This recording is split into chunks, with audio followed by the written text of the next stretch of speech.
Hello दोस्तों, स्वागत है आपका हमारे इस YouTube चैनल पे।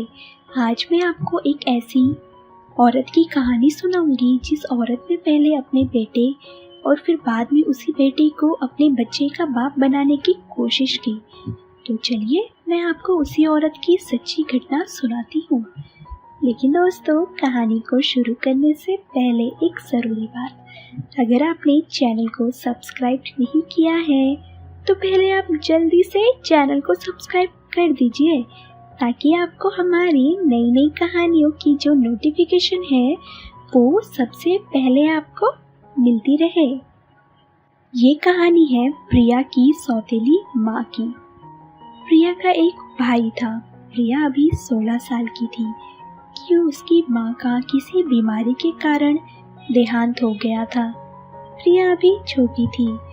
प्रिया का भाई सौरभ उससे 5 साल बड़ा था और समझदार भी था। वो जॉब कर रहा था और प्रिया अभी पढ़ाई कर रही थी। प्रिया कॉलेज के 2nd ईयर में थी। अभी प्रिया की माँ को गुजरे 1 साल भी नहीं हुआ था कि सारे रिश्तेदारों ने प्रिया के पिता को कहने लगे, राघव भाई आप अपनी दूसरी शादी कर ले, बच्चे अभी पढ़ते हैं और आप खुद काम पर चले जाते हो। घर पूरा खाली हो जाता है और घर में कोई भी नहीं होता। और वैसे भी प्रिया भी अभी पढ़ाई कर रही है। उसे अभी घर के कामकाजों का कुछ पता नहीं। प्रिया को भी एक माँ की ज़रूरत है। वो अभी छोटी है और हम रिश्तेदार कब तक आपके घर आते रहेंगे।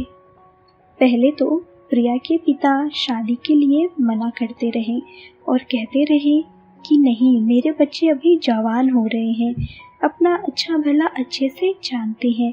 वैसे भी इस उम्र में मुझसे कौन शादी करेगा, मुझे कौन अपनी बेटी देगा। मेरी उम्र भी अब ज़्यादा हो चुकी है। 4-5 महीने ऐसे ही मना करने के बाद एक दिन रिश्तेदारों के बार बार कहने पर आखिरकार प्रिया के पिता राघव ने अपनी दूसरी शादी कर ली। राघव ने जिस औरत से शादी की थी उसका नाम माला था और वो बेहद खूबसूरत महिला थी और वो लेकिन पहले से शादीशुदा थी। लेकिन उसके बच्चे ना होने के कारण उसके ससुराल वालों ने उसे घर से निकाल दिया था और पति ने उसे तलाक दे दिया था क्योंकि वो बांझ थी जिसको कभी भी बच्चा पैदा नहीं हो सकता था। बस इसी कारण प्रिया के पिता ने माला से दूसरी शादी की थी। कुछ ही समय बाद माला के घर आने से राघव की ज़िंदगी थोड़ी पहले से बेहतर हो गई क्योंकि माला राघव के दोनों बच्चों का पूरा ध्यान रखती थी और दोनों बच्चों से वो बेहद प्यार भी करती थी। एक सगी माँ की तरह उनका पूरा ख्याल रखती थी। लेकिन माला की एक आदत थी, वो हमेशा रात के बर्तन धोकर ही सोया करती थी। राघव को इस बात की खुशी थी कि उनकी दूसरी पत्नी बेहद समझदार और अच्छी है। माला देखने में एक औरत नहीं बल्कि एक लड़की लगती थी।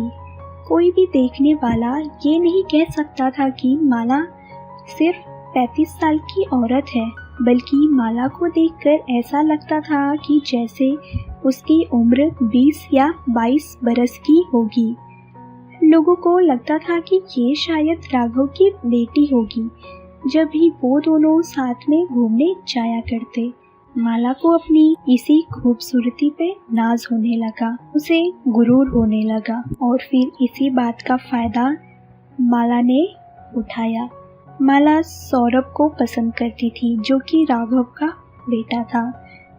राघव का बेटा सौरभ, उसने कभी भी माला को अपनी माँ के रूप में स्वीकार नहीं किया था, लेकिन माला उसे पसंद करती थी। इसलिए माला रात को दूध के ग्लास में नींद की गोलियां राघव और प्रिया को दे देती थी और फिर उसके बाद 2-3 घंटे सौरभ के साथ गुजारती थी। सौरभ ने एक दिन माला को कहा, तुम ज़्यादा देर तक मेरे साथ ना रहा करो। अगर पिताजी को ये बात पता लग गई तो अंजाम बहुत बुरा होगा। तो माला कहने लगी, पता लगेगा तब ना। मैं तुम्हारी बहन प्रिया और तुम्हारे पिता को नींद की गोलियां मिलाकर दे देती हूँ, जिस वजह से तो वो सुबह से पहले उठ ही नहीं पाएंगे। तुम चिंता मत करो। इसी बात का फायदा माला और सौरभ दोनों उठाते रहे और घंटों एक दूसरे के साथ गुजारने लगे। किसी को कुछ बात का खबर नहीं लगा। राघव को भी इस बात का पता नहीं चला। ऐसे ही कई दिन तक चलता रहा। लेकिन एक दिन माला नींद की गोलियां प्रिया को देना भूल गई थी। उसे लगा शायद उसने प्रिया को गोलियां दी है। और उसी दिन रात को प्रिया की जब नींद खुली तो वो उठी और उठकर उसने किचन में पानी लेने के लिए गई तो उसने सौरभ के कमरे से किसी की आवाज़ आती हुई सुनी। जब प्रिया ने वहाँ जाकर वहाँ का मंजर देखा तो उसके पैरों तले से ज़मीन निकल गई। सौरभ का दरवाज़ा लॉक नहीं था और प्रिया सब देख चुकी थी। प्रिया जल्दी से भागकर अपने रूम में चली गई और अपने रूम का दरवाज़ा उसने बंद कर लिया। माला और सौरभ भी ये समझ चुके थे कि प्रिया को सब पता चल गया है। वो दोनों भी चौंक गए। प्रिया का भाई सौरभ काफ़ी देर तक प्रिया के दरवाजे खटखटाता रहा और उससे माफ़ी मांगता रहा और कहता रहा, मेरी बहन, मैं बहक गया था, मुझे माफ़ कर दो। आइंदा से ऐसी गलती नहीं करूँगा, मुझसे भूल हो गई, मुझे माफ़ कर दो। लेकिन प्रिया ने दरवाज़ा नहीं खोला और अगली सुबह जब प्रिया अपने कॉलेज जाने के लिए तैयार हुई और अपने कमरे से जब वो बाहर आई तो रोज़ाना की तरह माला उसके लिए नाश्ता बना रही थी और उसका भाई बाहर बैठकर शायद प्रिया का इंतज़ार कर रहा था। सौरभ ने प्रिया के सामने हाथ जोड़े और कहा, तुम प्लीज़ पिताजी को कुछ मत बताना, मैं तुमसे माफ़ी मांगता हूँ, मुझसे गलती हो गई, मुझे माफ़ कर दो मेरी बहन, मैं अब से कभी ऐसी गलती नहीं करूँगा, तुम पिताजी को मत बताना। बार बार सौरभ यही बात प्रिया को समझाता रहा, लेकिन प्रिया ने उसका कोई जवाब ना दिया और नाश्ता करके वो अपने कॉलेज चली गई। लेकिन ये बात यहाँ पर ख़त्म नहीं हुई। माला भी प्रिया से बात करना चाहती थी, इसलिए वो प्रिया के पास गई तो प्रिया ने उसे कहा, तुम मेरी माँ नहीं हो, तुम मेरी माँ की बराबरी मत करो, तुम तो मेरी माँ हो ही नहीं सकती। मैं बच्ची नहीं हूँ, अपना काम खुद कर सकती हूँ, तुम्हें मेरा काम करने की ज़रूरत नहीं है। तो माला गुस्से में बोली, बकवास बंद करो अपनी, समझ में आई तुम्हें? मुझे भी वैसे कोई शौक नहीं तुम्हारा काम करने का। चलो वैसे अच्छा ही हुआ कि तुम्हें पता चल गया और अपना काम अब से खुद करो, मेरा तो पीछा छूटा तुमसे। इतना कहकर माला अपने कमरे में चली गई। माला को ज़रा भी अपनी गलती पर अफसोस ना हुआ। कुछ दिन गुजरे तो एक दिन पता चला कि जब माला की तबीयत खराब हो गई, उसे चेक करवाने के लिए अस्पताल में ले जाया गया तो पता चला कि माला माँ बनने वाली है। ये खबर सुनकर तो माला खुश हो गई, लेकिन प्रिया के पिता ने जब ये खबर सुने तो वो हैरान हो गए। वो सोचने लगे कि इस उम्र में मैं बाप बनने वाला हूँ, लोग क्या सोचेंगे, मेरी दो जवान बच्चे हैं।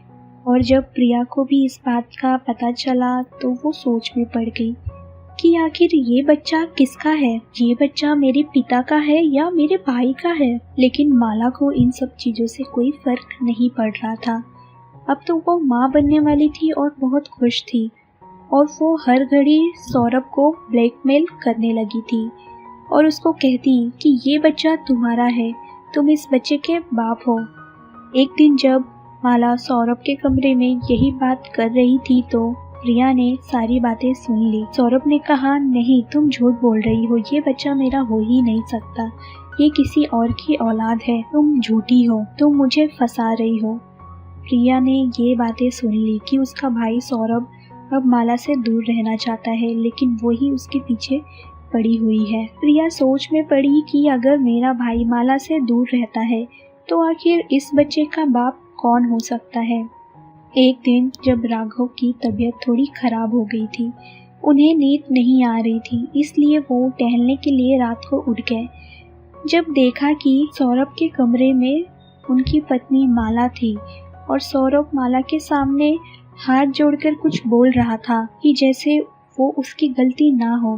फिर से सौरभ अपनी सफाई पेश कर रहा था माला के सामने कि वो उसे बख्श दे, उसे ब्लैकमेल ना करे। तभी राघव ने जैसे ही दरवाज़ा खोला सारी बात सुन ली। माला ये देखकर हैरान हो गई और कहने लगी घबराहट के कारण, देखिए अपने बेटे को, आपका बेटा मेरे साथ क्या सलूक कर रहा है। आज तो इसने हद ही कर दी। देखिए आप, कैसा बेटा है आपका। सौरभ के कमरे का शोर सुनकर प्रिया भी वहां आ गई। उसने जब अपने पिता को देखा तो सारा माजरा समझ गई और जाकर उसने अपनी प्रिया को सौरभ ने मनाने की कोशिश की। प्रिया बोली, नहीं पिताजी, ये बच्चा आपका नहीं है। सौरभ ने भी कहा, हाँ ये बच्चा मेरा भी नहीं है, ये औरत झूठी है, हमें फंसा रही है। तो प्रिया ने कहा, अब तो सच्चाई सबके सामने आना जरूरी है, ये औरत इतनी आसानी से कुछ नहीं कहेगी। तो प्रिया ने अपने पिता को सुझाव दिया कि वो उसका डीएनए टेस्ट करवाए। तो माला कहने लगी, नहीं, मैं नहीं डीएनए टेस्ट करवाऊंगी, ये सौरभ का ही बच्चा है, आप मेरा यकीन करें। लेकिन किसी ने उसका यकीन नहीं किया और दूसरे दिन माला को सब अस्पताल ले गए। जब थोड़ी देर बाद रिपोर्ट सबके सामने आई तो ये पता चला कि ये बच्चा ना तो राघव का था और ना ही सौरभ का, ये बच्चा तो किसी और का ही था। मतलब सच सबके सामने था। माला दोनों से झूठ बोल रही थी। फिर जब राघव ने गुस्से में माला को जोर से एक थप्पड़ मारा तब वो रोते हुए सच बताने लगी और बोली, जब सुबह आप लोग चले जाते थे तो मेरा एक दोस्त आता था और मेरी पहली शादी भी इसी दोस्त की वजह से टूटी थी, क्योंकि मेरे पहले पति ने भी इसे देख लिया था। ये बच्चा भी उसी का है और वो मुझसे आज भी मिलने आता है। वो मेरा आशिक है, मैं उससे बहुत प्यार करती हूँ और वो भी मुझसे बहुत मोहब्बत करता है, लेकिन वो कुछ काम नहीं करता, तो इसलिए घर वालों ने हमारी शादी नहीं करवाई। मैंने सोचा कि कहीं पे बस मुझे रहने का ठिकाना मिल जाए। मैं उसे घर बुलाती रही। ये सारी गलती मेरी है, ये बच्चा भी उसी का है। राघव को ये सुनकर बहुत दुख हुआ और अच्छा ही हुआ कि माला की सच्चाई सबके सामने आ गई। फिर राघव ने माला को एक दिन तलाक दे दिया और उसे अपने घर से बाहर निकाल दिया। आखिर इस औरत का इस घर में क्या काम था। फिर सौरभ ने भी अपने पिता से माफ़ी मांगी और वो उनके गले लगकर बहुत रोया।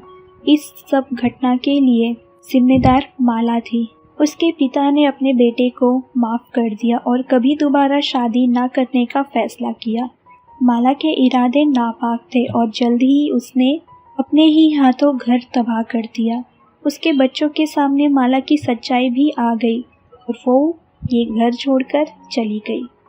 दरअसल माला को तो बस इस घर में रहने का ठिकाना चाहिए था और कुछ नहीं। वो झूठ पर झूठ बोलती रही और आखिरकार एक दिन उसकी सच्चाई सबके सामने आ ही गई। तो दोस्तों, अगर आपको हमारी ये कहानी पसंद आई हो तो कहानी को लाइक और शेयर करना ना भूलें दोस्तों हमें कमेंट करके अपनी राय इस कहानी के बारे में ज़रूर दें कि आपको हमारी ये कहानी कैसी लगी, ताकि हम आपके लिए और भी नई नई कहानियाँ लेकर आते रहें। तो दोस्तों फिर मिलते हैं अपनी एक और नई कहानी के साथ।